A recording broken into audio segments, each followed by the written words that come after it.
నమస్తే, నేను మీ కుప్ప పద్మిని. ఇన్నాళ్ళు మీ సపోర్ట్ ని నాకు అందిస్తూ, మీ ప్రేమని నాకు అందిస్తున్న ప్రతి ఒక్కరికి కృతజ్ఞతలు. ఇప్పుడు చూడబోతున్న ఈ వీడియో కూడా ఖచ్చితంగా మీకు ఉపయోగపడుతుంది.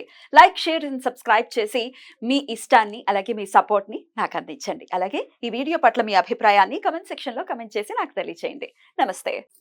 Welcome to our channel. నేను పద్మిని. ప్రస్తుతంతో పాటు ప్రముఖ ఆధ్యాత్మికవేత్త, వాస్తు జ్యోతిష పండితులు, లలిత ఉపాసకులు, వాస్తు జ్యోతిష శిక్షణ నిపుణులు బ్రహ్మశ్రీ నానాజీ పట్నాయక్ గారు మనతో పాటు ఉన్నారు. మాట్లాడతాం సార్. నమస్తే సార్. శ్రీమాత్రే నమః. అంతకంతకి ముదురుతూనే ఉంది వేణుస్వామి గారి వ్యవహారం.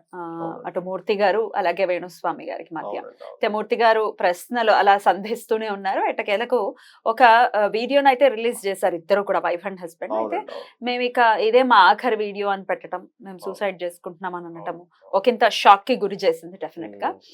అసలు ఆయన చెప్పిన అంటే వేణుస్వామి గారి అక్కడి నుంచి ఒకసారి మనం మాట్లాడుకుంటా, ఆయన యాంగిల్ నుంచి మాట్లాడుకుంటాం. ఇది ఇప్పటిది కాదు, సుమారు మహా న్యూస్ లో ఉన్నప్పటి నుంచి కూడా నన్ను టార్గెట్ చేశారు, పర్టికులర్ గా మూర్తి గారే టార్గెట్ చేశారు అని ఆయన చెప్పడం జరిగింది. అయితే ఎవరో మాట్లాడింది, మూర్తి గారు డబ్బులు అడిగారని చెప్పి వేణుస్వామి గారు అనటము, మళ్ళీ మూర్తి గారు నిన్న నైటే మళ్ళీ దానికి కౌంటర్ ఇవ్వటం, నేను డబ్బులు తీసుకున్నట్టు గనక ప్రూవ్ చేస్తే నన్ను రాళ్ళిచ్చు కొట్టండి అని చెప్పి కూడా మూర్తి గారు చెప్పడం జరిగింది. సో అసలు ఇంతలాగా అంటే ఇంత భయానకంగా అనొచ్చా ఈ సిచ్యువేషన్? అసలు ఇంతలాగా ఎందుకు జరుగుతోంది వీళ్ళిద్దరి మధ్య ఉన్నటువంటి అంటే వైరం ఎట్లా ఏర్పడిందని అనుకోవచ్చు? అసలు అంటే పర్టికులర్ గా ఈయన్నే టార్గెట్ చేయడానికి కారణం, టార్గెట్ చేశారా? అసలు రకరకాల అంశాలు సార్. అసలు మీరు బోర్డు మీద కూడా 2 జాతకాలు వేశారు, ఎవరికి సంబంధించాను? ఒకటేమో వేణుస్వామిది, రెండోదేమో మూర్తి గారిది. అది మూర్తి గారిదా? నెట్ లో దొరికింది మనకి, బట్ టైం లేదు దానికి, కాబట్టి ఓన్లీ గ్రహాలు వేసాం. ఇప్పుడు ఒకటండి, మనం ఉన్నది ఉన్నట్టుగా మాట్లాడుకున్నాం. ఒకటి, ఇప్పుడు వేణుస్వామి అనే కాదు, ఎవరైనా సరే జనాలని భయపెట్టి మోసం చేసి గొడవ అంటే వాళ్ళని అసలు ఇంకా అమ్మో నాకేదో అయిపోతుంది ఇప్పుడు ఈ పెద్ద లక్షలు పెట్టి పూజ చేయించుకోకపోతే అని ఏ జ్యోతిష్కుడు చేసినా అది తప్పే. అలాంటప్పుడు ఈ మూర్తి గారనే కాదు, TV9 అనే కాదు, మన రెడ్ టీవీ అని కాదు, ఇంకొక టీవీ అని కాదు, వాళ్ళు నిలదీసి వాళ్ళని అడగాలి. అది ధర్మం. ఇది జర్నలిస్ట్ చేసే ధర్మం. ఈయన నిజంగా ఈయననే కాదు, ఎవరు చేసినా ఈ TV5 కావచ్చు, TV9 కావచ్చు, మీరు కావచ్చు, ఎవరైనా కాదు, అది ధర్మం. వీళ్ళు చేసే డ్యూటీ. ఇందులో చాలా ఈయన చేసే మాటలు కూడా చాలా ఉన్నాయి. వామాచారం అనే పద్ధతి ఉంది, బహిరంగంగా దాన్ని మాట్లాడటం. మీరు దీని గురించి కూడా ఒకసారి నాకు చెప్పండి సార్. యోని పూజలు చేయిస్తాము అని మాట్లాడటం ఎంతవరకు సమంజసం బహిరంగంగా? అలాగే పంచమకారాల గురించి మాట్లాడటం. అక్కడ యాక్చువల్లీ ఏంటంటే పార్వతీదేవి యొక్క ఒక్కొక్క భాగము పడి ఒక్కొక్కటి అయిందండి. అది మాతృత్వాన్ని తెలిపేటువంటి ఒక విషయం. అది మాతృత్వము చూడాలి అనే పాయింట్ ఆఫ్ వ్యూ లోకి వెళ్ళాలి, కానీ ఇంకొక తీవ్రమైనటువంటి దాంట్లోకి ఎవరూ వెళ్ళకూడదు. ఈయనని కదా, ఎవరూ వెళ్ళకూడదు. బట్ అది ఏమైందంటే కొంచెం ఒక తీవ్రమైన దీంట్లోకి తీసుకెళ్ళిపోయింది. అది ఎందుకు వెళ్ళింది అనేది మనం లాస్ట్ వీడియోలో మనం ఈ గొడవలు అవ్వకముందు చెప్పారు. ఏమంటే శుక్రదశ అనుకుంటాం, కానీ శుక్రదశలో శుక్రుడు రాసుల్లో కుజుడు ఉన్నాడు, రాహు ఉన్నాడు. శుక్రుడు కుజుడితో పరివర్తన చెందాడు. సో శుక్రుడు ఎప్పుడు కూడా కుజరాహు ఫలితాలు ఇస్తాడు, ఇక్కడ శుక్ర ఫలితాలు ఇవ్వడు, సుఖంగా ఉండనివ్వడు. ఇదంతా గందరగోళాలు, గొడవలు, అండర్ గ్రౌండ్ లోకి పోవడాలు. ఆ రోజు గుర్తుంది కదా, చెప్పారు మీరు ఆల్రెడీ. ఇది ఇప్పుడు కాకుండా మీతో కాకుండా ఇంకా 3 వారాల క్రితం కూడా ఒక వీడియో రిలీజ్ చేసాం. అప్పుడు కూడా అది మనం అక్కడ మనం దాన్ని అర్థం చేసుకొని అనవసరమైన ఘర్షణలోకి వెళ్ళకూడదు అనేది ప్రతి ఒక్కరు తెలుసుకోవాలి. ఒకటి, ఇప్పుడు ఈయన చేస్తున్నటువంటి దాన్ని ఇతను TV5 మూర్తి గారు చూపించారు. ఈయన డ్యూటీ వరకు ఏం చేయడం వరకు తప్పలేదండి. ఏదో ఎవరైనా సరే ఇట్లా ఒక జర్నలిజం ఏదైతే ఉందో, ఇప్పుడు TV5 కావచ్చు, ఏదైనా కావచ్చు, ఇట్లా జనాలకు ఒక మోసం జరుగుతున్నప్పుడు, ఘోరంగా జరుగుతున్నప్పుడు ఎవరినైనా చూపించాలి. ఈవెన్ ఎవరైనా సరే, దానికి తన పర ఎవరు భేదం ఉండకూడదు. చేసేది కరెక్టే. కానీ ఇక్కడ ఈయన మళ్ళీ ఈయన మీద ఆరోపణ వేశాడు. ఏమని, నన్ను 5 కోట్ల రూపాయలు అడిగారు. బేస్లెస్ ఆరోపణ అని అనుకోవచ్చా దాన్ని? అది మనం చూడలేదు కాబట్టి మనం అడిగాడు అని నమ్మలేము, అడగలేదు అని నమ్మలేము. అంటే మూర్తి గారు కూడా చెప్పే విధానాన్ని ఒకసారి మనం చూసుకుంటే, నిజంగా ప్రూవ్ చేస్తే నన్ను రాళ్ళు ఇచ్చి కొట్టి చంపండి అని చెప్పి చాలా అంత నిజాయితీ లేకపోతే ఆ మాట వస్తుందని అనుకోవచ్చా? మీరు అన్నట్టుగా అంత ఆ మాత్రం నిజాయితీ లేకపోతే అట్లా అడగడానికి డెఫినెట్లీ అంత నిజాయితీ ఉంటేనే అంత కాన్ఫిడెంట్ గా మాట వస్తుంది అనేది నేనేం చెప్పే మాట కాదు. నెటిజన్స్ కానీ చూసిన వాళ్ళందరూ. అయితే సొసైటీలో ఏంటంటే కామన్ గా కూడా ఈ జర్నలిజం లో ఉండే వాళ్ళు అట్లా చేస్తారు అనే పాయింట్ ఆఫ్ వ్యూ లో మరి ఆయన బురద జల్లే ప్రయత్నం చేశాడా, నిజంగా జరిగిందా అనేది దైవం తెలుస్తుంది. ఒకటి ఎగ్జాక్ట్లీ. అయితే ఇక్కడ వీళ్ళిద్దరికి ఎందుకు జరుగుతుందని అనే పాయింట్ ఒకసారి ఆలోచిస్తే, ఎందుకంటే షూర్. ఇదే ఈయన తీసుకుపోయి ఇంకోలు చేయొచ్చు. ఎందుకు ఇప్పుడు మహా న్యూస్ దగ్గర నుంచి కూడా వీళ్ళిద్దరికి ఏదో ఒక వైరం జరుగుతుంది. దాన్నే పూర్వజన్మలో ఉండేటువంటి కొన్ని ఇవ్వంటారు. అది ఈయన బాధ్యతగా చేయనివ్వండి, ఆయన ఇంకో రకంగా చేసినటువంటి తప్పిదం వల్ల ఇట్లా ఇష్యూ అవ్వడం కానివ్వండి. ఏంటంటే ఫస్ట్ ఆఫ్ ఆల్ ఎప్పుడు కూడా కుజుడు గనక కనెక్టివిటీ అయినా జాతకాల్లో, లేదా శని కుజుల పరివర్తన ఉన్న, సహజంగా ఈయన జాతకంలో, మూర్తి గారి జాతకంలో శని కుజులు పరివర్తన. సో ఎప్పుడైతే పరివర్తన జరిగిందో, ఈ పరివర్తన ఎప్పుడు కూడా ఏం చేస్తుందంటే నిప్పు అంటారు. ఇది ఒక కాంబినేషన్. ఏదున్నా నేను అటాక్. ఎవరి జన్మ జాతకంలో చూడండి, అంటే జాతకాలు పనిచేస్తాయి ఏమంటుంటారు, మార్స్ అండ్ సాటర్న్ పరివర్తన కానీ కలిసి కానీ ఉన్న వాళ్ళ జాతకాలు తీసుకోండి. ఇది ఓపెన్ ఛాలెంజ్గా చెప్తున్నాను, రాసి పెట్టుకోవచ్చు. వాళ్ళు ఇట్లా స్టాండ్ గా ఉంటారు, పారిపోవడాలు, నా వల్ల కాదని చేతులు ఎత్తే, సాటర్న్ ఇస్ ద కర్మ, మార్స్ ఇస్ ద డేరింగ్ కర్మ, గట్టిగా ఉండే కర్మ ఇక్కడ ఏర్పడింది. సరే, ఇది ఎక్కడ ఏర్పడింది? ఈయన కుజుడు ఉన్న ప్లేస్ ఆయన కుజుడిని చూస్తుంది. కనెక్టివిటీ అంటే వైరాన్ని ఇచ్చే కారకులు ఇద్దరు పరస్పరం కనెక్టివిటీ పెట్టుకున్నారు. అందుకే ఎవరితోనైనా ఇద్దరు ఫ్రెండ్షిప్ అంటే ఒక పార్ట్నర్షిప్ చేసేటప్పుడు అది మేము ఏం చూస్తామంటే, ఫస్ట్ అయ్యా మీ ఇద్దరికి గొడవలు వస్తాయేమో చూసుకోండి అంటాం. ఫస్ట్ లాభాలు రానివ్వండి రాకపోనివ్వండి తర్వాత సంగతి, గొడవలు వస్తే అదొక తలనొప్పి కదా. ఇలాగా వైర సంబంధించిన గ్రహాలు గనక కనెక్టివిటీ అయితే వాళ్ళిద్దరికి అయ్యా మీరు పార్ట్నర్షిప్లు చేసుకోకండి, ఎందుకు అది బంధువర్గంలో వస్తుంది, ఒక్కోసారి రకరకాలుగా వస్తూ ఉంటుంది. అయితే ఇక్కడ మెయిన్ వీళ్ళిద్దరికి అవడానికి కారణం ఈయన జాతకంలో ఉన్నటువంటి కాంబినేషన్. ఈయనకు మళ్ళీ ఇంకో కాంబినేషన్ కూడా ఉందండి, శుక్రుడు గురువు కూడా ఉన్నారు. ఇది ఒక రకమైనటువంటి లవింగ్ నేచర్. మళ్ళీ ఈయనలో ఒక రకమైన లవింగ్ నేచర్ ఉంటుంది, ఈ రకమైనటువంటి కాంబినేషన్ అగ్రెసివ్ ఇది ఉంటుంది. ఇది సీక్రెట్ సైన్ లోకి వెళ్ళిపోయాడు మళ్ళీ ఇక్కడ. అట్లా ఏంటంటే రకరకాల కాంబినేషన్స్ ఇవన్నీ కూడా, ఈ రెండు పరివర్తన. ఈ శుక్రుడు ఇక్కడ చూస్తే రవితో ఉన్నటువంటి శుక్రుడు మళ్ళీ తులారాశిలోకి వెళ్ళిపోయి ఇక్కడ ఉండేటువంటి గ్రహాలతో చూడబడుతున్నాడు. అది అయితే ఇక్కడ నేననేది ఏంటంటే, సొసైటీలో ఒక విషయాన్ని మనం చాలా స్పష్టంగా చెప్పగలగాలి. ఏమిటంటే, జ్యోతిషాస్త్రం అనేటువంటిది జాతకం చూసుకొని నీకు ఏదైనా దోషం ఉంటే ఇంట్లో కూర్చొని అమ్మవారి నామం చేసుకోవచ్చు, లేదా అంతగా కాదంటే ఏదైనా ఒక పూజ ఇంట్లో కూర్చొని చేసుకోవచ్చు. కానీ ఏవో పిచ్చి పిచ్చిగా లక్షలు కోట్లు ఖర్చు పెట్టేసి చేస్తేనే నీకు అమ్మవారు అనుగ్రహిస్తుందనో, లేకపోతే భగవంతుడు అనుగ్రహిస్తాడనేటువంటి ఒక మూఢత్వం నుంచి ఫస్ట్ బయటికి రావాలి. ఎవరైనా సరే లక్షలు ఖర్చు పెడితేనే అవుతుంది అంటే, బాగా కోట్ల కొద్ది జనం ఉంటారండి. ఇప్పుడు నేను చాలా మందిని చూసాను. ఎట్లా అంటే వాళ్ళు సింపుల్గా, మీరు చాలా కేసెస్ చూశానమ్మా, మీరు నమ్మరు, ఈ మంత్రం చేసుకోండి అమ్మ, అమ్మవారి మంత్రం ఇది చేసుకోండి మీకు క్లియర్ అయిపోతుంది అంటే, అది వదిలేసి ఫలానా వాళ్ళు ఒక 3 లక్షలు పెట్టి పూజ చేస్తా అన్నారు సార్, అది చేస్తే అయిపోద్దేమో నాకు అనిపిస్తుంది. అంటే ఫస్ట్ ఆఫ్ ఆల్ ఫాస్ట్ గా అయిపోయింది ఒకటి, మంత్రం చేసుకుని ఓపిక లేదు. మనంతట మనం సాధన చేసుకోవాలి. ఎప్పుడు కూడా నిత్యం మనంతట మనం సాధన చేసుకోవాలి. నువ్వు ఏదో కర్మ చేసావు, వివాహం అవ్వట్లేదో, ఉద్యోగం రావట్లేదో, అనారోగ్యమైందో, సంథింగ్, ప్రతి వ్యక్తికి ఏదో ప్రాబ్లం ఉంటుంది. నీ యొక్క ఆలోచన విధానాన్ని పట్టుకునే అవతల వాడు మోసం చేస్తున్నాడు మిమ్మల్ని, అంతే కదా. నీకు ఎంతసేపు నీకు ఓపిక లేదు, అర్థమైపోయింది, నువ్వు చేయలేవు, అర్థమైపోయింది.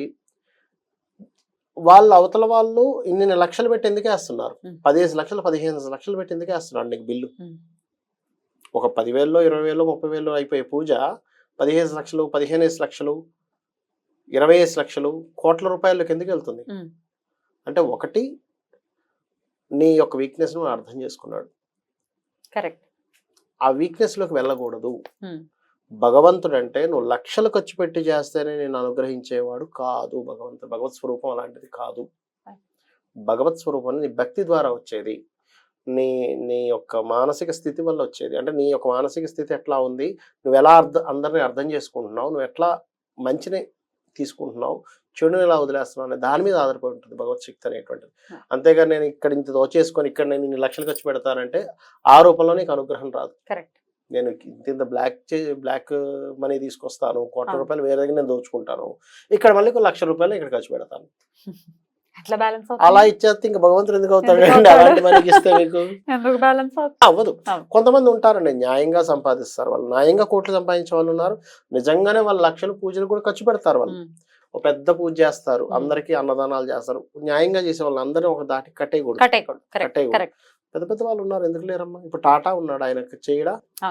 బోల్డ్ అంత సేవ చేస్తారు ఆయన. అంబానీ వాళ్ళు ఉన్నారు, పెద్ద పెద్ద బిజినెస్ పీపుల్ ఉన్నారు, వాళ్ళు చేయరా చెప్పండి? మన పెళ్లి చేశారు, చక్కగా చేశారు, అది కాదు, దట్ ఈస్ నాట్ మ్యాటర్. కానీ ఇలాగ ఈ రకంగా చేయడం తప్పు. బహిరంగంగా వామాచారం గురించి చెప్పటం కూడా తప్పే కదా సార్? 100% తప్ప. అసలు ఈ కలియుగంలో నామస్మరణ చాలని చెప్పి అన్ని చెప్తా ఉన్నాయి మనకి, అన్ని సంహితలు కానివ్వండి, మనకి ఆదిశంకరాచార్యులు వారు వచ్చి ఆయన చక్కగా అన్ని విషయాలు చెప్పాడు. ఇంత స్పష్టంగా చెప్తా ఉంటే కూడా ఇంకా ఏదో కొత్తదేదో కావాలి సార్ జనాలకి. అదే కదా ఇక్కడ వచ్చినటువంటి మేజర్ డ్రాబ్యాక్. జనాలు అంటే ఒకటమ్మా, జనాలు ఎప్పుడు కూడా కష్టాల్లో ఉంటారు తల్లి, కానీ కొత్తది కావాలి. విష్ణు కావాలి. సహస్రనామం నమ్ముకుంటే కష్టం తీరదా? ఎందుకు తీరదు? 100% తీరుతుంది, అందులో డౌటే లేదు. విష్ణు గాని లలిత గాని 100% తీరుతాయి, కానీ తొందరగా కావాలి, కొత్తది కావాలి, ఏదో ఇంకేదో ఇన్స్టెంట్ కావాలి, ఇంకేదో కొత్తది కావాలి, ఇంకేదో అయిపోవాలి, ఇంకేదో మిరాకిల్ కావాలి. అసలు ఎక్కడ నీకు నువ్వు ఇది చేస్తే నీ పాపాలన్నీ పోగొట్టేసి నేను నీకు ఇమ్మీడియట్ రిజల్ట్ ఇస్తాను ఎక్కడ రాసి పెట్టింది అంటా నేను. నీ పాపాలు, నువ్వు ఎన్ని పాపాలు చేసినా అన్నిటిని పోగొట్టేసి నువ్వు ఒక్క పూజ చేసుకోవడం ద్వారా నీకు అన్ని ఇచ్చేస్తానని ఎక్కడ చెప్పాడు భగవంతుడు అనేది ఒక్కసారి సెన్స్తో ఆలోచించాలంట. ఇప్పుడు ఇంత దాకా ఎందుకు వచ్చింది? ఇప్పుడు చేయించుకునే వాళ్ళు లేకపోతే చేసే వాళ్ళు ఉంటారమ్మా అంత పెట్టి? అసలు ఫస్ట్ చేయించుకునే వాళ్ళు కూడా ఆలోచించాలి కదా అంటున్నాను నేను. భయపెట్టాడు, భయపెట్టినంత మాత్రం ఎక్కడ రాసి పెట్టుందని అడగాలి. సరేనండి నేను ఇన్ని లక్షలు పెట్టి చేయిస్తాను, ఎక్కడ రాసి పెట్టుంది? ఇక్కడ రాసి పెట్టుంది, ఫలానా మహర్షి రాశాడు, ఇన్ని లక్షలు ఖర్చు పెడితేనే అవుతుందని రాసిందా? అలా కాదండి, మేము ఫలానా ఇంతమంది బ్రాహ్మణులు ఉంటారు, మరి ఇంతమందికి ఇవ్వాలి, దట్ ఈస్ డిఫరెంట్ కేస్. కొంతమంది చేయిస్తారమ్మా. ఇప్పుడు ఒక పెద్ద కోటీశ్వరుడు ఉన్నాడు, వాళ్ళ అబ్బాయికి ఏదో హెల్త్ ఇష్యూ వచ్చింది, అప్పుడు వాళ్ళ గురువు చెప్పాడు, అయ్యా నువ్వు ఇన్ని లక్షలు మృత్యుంజయ మంత్రం చేయించు అని. అన్ని లక్షలు మృత్యుంజయ మంత్రం చేయాలంటే ఒక బ్రాహ్మణుడితో అవ్వదు, ఒక 20 మందిని కూర్చోబెట్టి చేయించాడు, అప్పుడు ఖర్చు అయింది. ఒక 20 మందిని కూర్చోబెట్టి దాదాపు 40 రోజులు చేయించాడు ఆయన, అప్పుడు బోల్డ్ అని కొన్ని లక్షలు ఖర్చు అయ్యాయి కూర్చోబెట్టి. అది వామాచారం కాదు, మృత్యుంజయ మంత్రం శివుడికి సంబంధించినటువంటి వేదంలో ఉన్నటువంటి అట్లా చేశారు, దట్ ఈస్ డిఫరెంట్ కేసు. తర్వాత ఆయన బతికాడు, దట్ ఈస్ డిఫరెంట్ కేసు. అంతేగాని ఇదేదో అని చెప్పని ఇచ్చేసి. అంటే అమ్మవారికి వామాచారంలో చేస్తే చాగంటి కోటేశ్వరరావు గారు చెప్పినటువంటి వీడియోని కూడా మూర్తి గారు ప్లే చేశారు ఒక వీడియోలో. చాగంటి కోటేశ్వరరావు గారు చెప్పింది ఏంటి అంటే, వామాచారంలో గనక అమ్మవారిని పూజిస్తే అమ్మవారికి అది ఖేదం కలిగిస్తుంది, చాలా బాధని కలిగిస్తుంది, అసలు వామాచారంలో పూజించకూడదు, అంటే ఎట్లయినా పట్టి నాకు ఈ కోరిక తీర్పిచ్చు అని ఆవిడ్ని ఇంకా చాలా హింసించే పద్ధతి అది.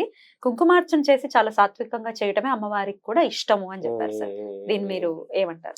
వామాచారం ఇప్పుడు ఉన్నది కాదు, మనకి ఎప్పటి నుంచో అనాది నుంచి ఉన్నది అటువంటిది. ఎందుకంటే మనకి రావణాసురుడు, మేఘనాథుడు, వీళ్ళందరూ కూడా మనకి యుద్ధ సమయంలో వామాచారంలో పూజ చేసి యుద్ధానికి వస్తారు. ఒకసారి మేఘనాథుడు అయితే ఆ వామాచార పూజ చేసి వస్తే, ఇంద్రజిత్తు వస్తే వీళ్ళందరూ పారిపోతారు. ఆ ఒక్కరోజు వదిలేసేయాలి, ఇంకమ్మో ఈ రోజు మన వల్ల కాదంటాడు అని ఆంజనేయ స్వామి కూడా వెళ్ళిపోతాడు అక్కడి నుంచి. ఈ ఒక్కరోజు మనం చేయటానికి లేదు అని. అలా అని అంటే ఏమిటి దాని అర్థం ఏమిటి? ఇమీడియట్ రిజల్ట్స్ ఎలా వస్తాయి, దాని తర్వాత పరిస్థితి ఏంటమ్మా? మళ్ళీ తర్వాత ఏమైంది పరిస్థితి అంటే ఇప్పటిది కాదు, ఎప్పటి నుంచో ఉంది. ఇప్పుడు నీకు ఆ పద్ధతులు చేయడానికి కానీ ఆ నిష్టకు కానీ అంత శక్తి లేదు. ఇప్పుడు నువ్వు అది చేయాలంటే దానికి చిన్నప్పటి నుంచి కొన్ని సిస్టమాటిక్స్ ఉంటాయి, నిష్టగా ఉండాల్సిన కొన్ని ఉంటాయి, ఆహార అలవాట్లు కొన్ని ఉంటాయి, చాలా ఉంటాయి. అవి నువ్వు గనక సరిగ్గా పాటించకపోతే తిప్పి కొట్టేస్తుంది, అది వంశం కొట్టేస్తుంది అన్నమాట. ఎందుకు వచ్చింది అసలు? పిచ్చి వాళ్ళు అయిపోయిన వాళ్ళు ఉన్నారు. లలిత లేదా మీరు అంటే విష్ణు సహస్రనామాలు లేవా అంటే, నేను అనేది ఏంటంటే, సరే ఒక్కొక్క వ్యక్తి ఒక్కో రూట్ లో వెళ్తారమ్మా. నేను చాలా మందిని చూస్తుంటాం కదా, ఒక్కో వ్యక్తి నాకు ఫలానా ఉగ్రదేవత ఇష్టం అంటారు, సరే ఫైన్ నువ్వు చేసుకో, కానీ నువ్వు నీ సాధన చేసుకో, తప్పు కాదు. ఇప్పుడు ఈయన వెళ్ళి అక్కడ యోనికి సంబంధించినవి కామాఖ్యాజీలు చేసుకుంటున్నాడు, కామాఖ్య మందిరం తప్పు కాదు. అమ్మవారి ఒక్కొక్క పాటలో అక్కడ ఆ పాట పడింది, దాన్ని పూజిస్తాం, మాతృస్వరూపంగా భావిస్తాం. కానీ దాన్ని ఇంకొక కోణంలో ఎవరు చేసిన అయినని కదా, ఎవరే దాన్ని ఇంకొక కోణంలో చూపించినా తప్పే, అది అందులో ఎటువంటి డౌట్ లేదు. ఒకనొక వీడియోలో అయితే నేను అరే ఆ రోజు ఆయన వచ్చి నన్ను క్షమించండి అని వీడియో పెట్టేస్తారు, కరెక్టే చెప్పాడు అనిపించింది నాకు ఆ రోజు. డైరెక్ట్ బయటకు వచ్చినప్పుడు అక్కడ ఆ విషయం కరెక్ట్ గా అన్నాడు అనిపించింది. కానీ ఇదంతా కూడా పాపం గందరగోళం అయిపోయింది. నాగ చైతన్య పెళ్లి విషయంలో మళ్ళీ మొదలైంది.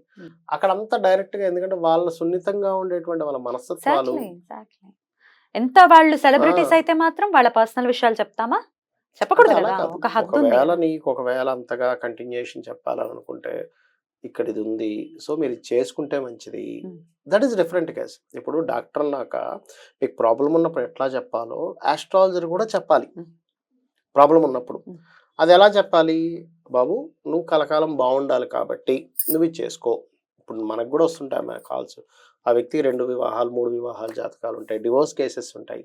నేనేం చెప్తాను, అమ్మ మీరు బాగుండాలనుకుంటున్నారు కాబట్టి మీరు ఈ మంత్రం చేసుకోండి అమ్మవారిది, ఈ రకంగా ఉండండి, ఈ రకంగా ఇష్యూస్ కూడా వస్తాయి, అప్పుడు మీరు ఈ రకంగా స్పందించండి, అగ్రెసివ్గా వెళ్ళకండి, అనవసరం గొడవలు అవుతాయి, అట్లా చెప్పాలి. కానీ జాతకం చూసి నువ్వు విడిపోతావు పర్సనల్ డే అసలు అందులో సెలబ్రిటీ కదా. Yeah exactly. ఆయన కూడా లాస్ట్ లో డిస్క్లైమర్ వేశారు, వీళ్ళు కలకాలం కలిసి ఉండాలని అన్నారు. కానీ ఎవరు అడిగారు? ఇప్పుడు నా ప్రెడిక్షన్ రాంగ్ అవ్వాలని అన్నాడు ఆయన. ఎంత అన్నా కానీ నువ్వు చెప్పిన నెగిటివే పట్టించుకుంటారు జనాలంటా. నేను నెగిటివే చూస్తా. ఒకటండి, మనం ఎన్ని మంచి చేసినా మనం చేసిన ఒక్క మాటే పట్టుకుంటారు ఎవరైనా గానీ. ఎప్పటికీ సద్దుమణుగు అవుతుంది వ్యవహారం. ఇది మాత్రం ఈయన ఈ కుజరాహులు చేసుకోవాలమ్మా. ఈయన ఈ కుజరాహులు చేసుకోవాలి, చేసుకుంటేనే తగ్గుతుంది. ఈయన కొంచెం శనికి కుజుడికి రాహులు చేసుకోవాలి చెప్తున్నాను నేను మీకు. అంటే అలా కాదు. ఇప్పుడు ఇది అయిపోయిన తర్వాత ఇప్పుడు ఇక్కడ శని సంచరిస్తుంటాడు చూసారా మకర రాశిలో, కుంభరాశిలో. అంటే మకరానికి కుంభానికి అధిపతి అయిన శని ఇక్కడ రాశి సంచరిస్తుంటాడు కదా. ఆల్రెడీ ఇక్కడే ఉన్నాడు, ఇప్పుడు వక్రించున్నాడు, స్ట్రైట్ అవుతాడు. నెక్స్ట్ ఇయర్ మార్చ్ వరకు ఉంటాడు కదా. ఈ మార్చ్ వరకు ఏంటంటే అమ్మా, ఈ కాంబినేషన్ ఇబ్బందిని ఇస్తూ ఉంటది. సో ఇంకొన్నాళ్ళు వ్యవహారం ఉంటుంది. అంటే సాటర్న్ ఇస్ లాంగ్ టర్మ్ ఇది ఇస్తుంటది, ఒక రోజులో చల్లారుతుంది. సూసైడ్ అంటూ ఈయన మాట్లాడటం, దాన్ని ఎట్లా చూడొచ్చు సార్?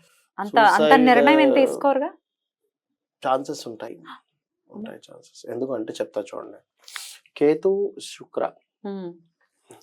అసలు నన్ను అడిగితే ఇప్పుడు ఇతనికి ప్రొటెక్షన్ కావాలి. ప్రొటెక్షన్ అంటే ఇన్ సెన్స్ వీరిని కొంచెం జాగ్రత్త చూసుకోవాలి. అట్లాంటి ఛాన్సెస్ ఉంటాయి ఈ కాంబినేషన్స్ ఉన్నప్పుడు. కేతుతో కనెక్టివిటీ వచ్చినప్పుడు కొంచెం కూల్ డౌన్ చేయించాలి, లేకపోతే ఇందులోకి వెళ్ళే ఛాన్సెస్ ఈజ్ మోర్. ఒక్కొక్కసారి ఇతను చేసుకోవడం, వీళ్ళు భార్య చేసేసుకుంటారు సమ్ టైమ్స్. అంటే ఆ టెన్షన్ తట్టుకోలేక, కోపం తట్టుకోలేక, చిరాకు తట్టుకోలేక. అంటే మనిషి యొక్క తత్వం. ఎందుకంటే అమ్మ నెక్స్ట్ గోచారంలో కూడా శుక్రుడు ఇక్కడికి వస్తున్నాడు. దానికి వల్ల కూడా ఇప్పుడు నెక్స్ట్ ఎప్పుడంటే 25వ తేదీ నుంచి శుక్రుడు ఇక్కడ ఉంటున్నాడు. ఈ మంత్ 25th నుంచి 25 days. So that is also gives more effect. ఇది వీళ్ళకనే కాదు, ప్రపంచవ్యాప్తంగా కూడా శుక్రుడు ఇక్కడ శుక్రకేతులు కలుస్తున్నందుకు, కుజుడు దృష్టి దీని పడుతున్నందుకు కొంచెం ప్రపంచవ్యాప్తంగా శుక్రకేతులు కలయిక వల్ల కొంచెం జాగ్రత్తగా ఉండాలి. మొన్న జరిగిన ఆ కేసు చూసారా బంగ్లాదేశ్, దానికి సంబంధించినవి ఇంకా అట్లాంటివి ఎక్కువడం. ఇప్పుడు మీరు మూర్తి గారు అందరు వేరే అస్ట్రాలజర్ ఏం పట్టుకోవట్లేదు ఎందుకు అంటే ఒక ఇష్యూ వచ్చింది కాబట్టి అనే కదా అక్కడ. డెఫినెట్లీ. ఎనీవేస్ ఇది సద్దుమణగాలి అంశము. వాళ్ళు ఎటువంటి నాస్టీ డెసిషన్స్ తీసుకోకుండా కలకాలం ప్రశాంతంగా ఉండాలని మనస్ఫూర్తిగా కోరుకుంటూ. రైట్ సార్, ఇది ఒక అవగాహన పెంచడం కోసం మిమ్మల్ని అడగడం జరిగింది సార్. కృతజ్ఞతలు సార్. నమస్కారం. శ్రీమాత్రే నమః.